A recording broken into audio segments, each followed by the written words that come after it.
How should a leader respond to criticism?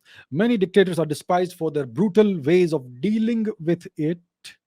There are also many leaders who are perceived as weak for not having a response or a meek one. What is the best way of dealing with criticism for a leader?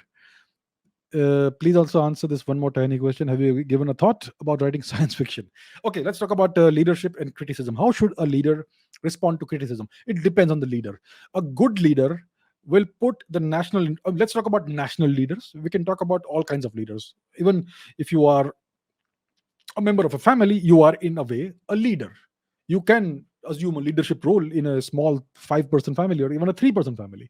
So leadership exists at multiple levels. Now let's talk about a higher level just to make things clear. It applies everywhere. So let's talk about nations and national leaders.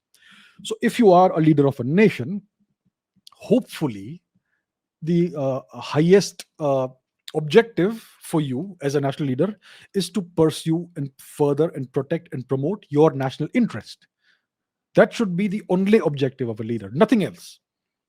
Your entire existence should revolve around promoting, furthering, protecting the national interest, the long term national interest, right? That is in the concise definition of leadership and national interest.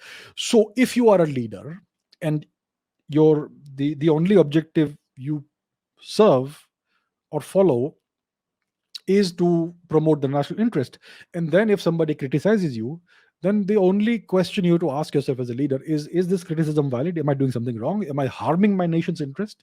So you should take criticism seriously as a leader, and you should analyze it properly, and if it is valid, you should do some kind of course correction based on what insight you have acquired from the criticism.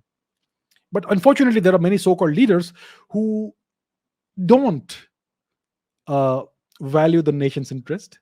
Look at what's happening in Sri Lanka.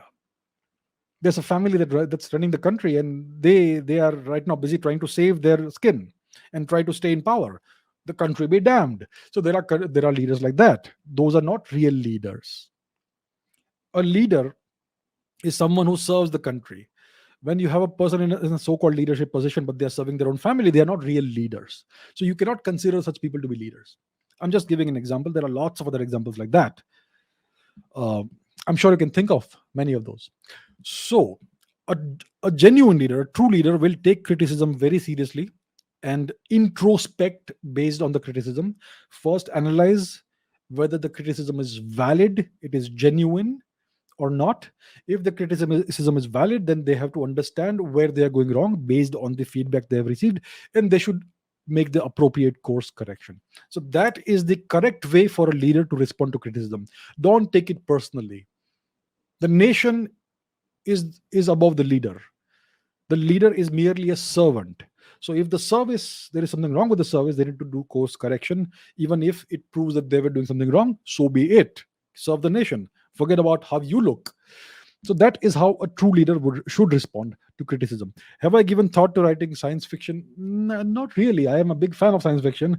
I have never thought about writing fiction. I mean, once or twice I may have written some little short story or something, obviously never published, but yeah, nothing, never seriously thought about writing fiction or science fiction. Maybe someday when I have a lot of time in the future, distant future, I may think of doing that. Maybe not yet. Maybe not yet.